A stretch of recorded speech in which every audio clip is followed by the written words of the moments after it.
کیا آپ جانتے ہیں کہ جمعہ کے دن سورہ کہف پڑھنے سے قیامت کی سب سے بڑی آزمائش سے حفاظت ملتی ہے؟ لیکن سوال یہ ہے، سورہ کہف جمعہ کی نماز سے پہلے پڑھنی چاہیے یا بعد میں؟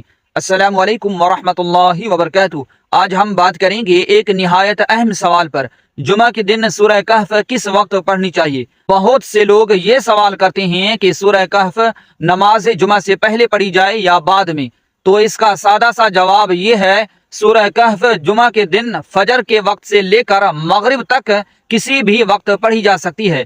البتہ بہتر وقت وہ ہوتا ہے جب آپ فریش ہوں، دل جمعی سے قرآن پڑھ سکیں اور اس پر غور و فکر کر سکیں۔ اب آتے ہیں سورہ کہف کے وہ 10 حیرت انگیز فائدے جنہیں جان کر آپ اسے ہر جمعہ پڑھنے کے عادی بن جائیں گے۔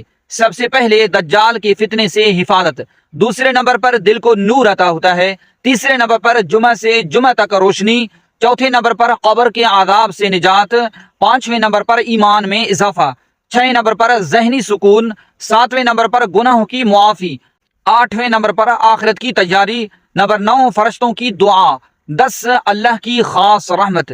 تو دوستوں، اس جمعہ کو سورہ کہف پڑھنا نہ بھولیے گا اور اس پیغام کو دوسروں تک ضرور پہنچائیں تاکہ وہ بھی ان برکات سے فائدہ اٹھا سکیں۔ اگر آپ کو یہ معلومات مفید لگیں تو ویڈیو کو لائک کریں، شیئر کریں اور ہمارے چینل کو سبسکرائب کرنا نہ بھولیں تاکہ آپ تک مزید اسلامی ویڈیوز پہنچتی رہیں۔ جزاک اللہ۔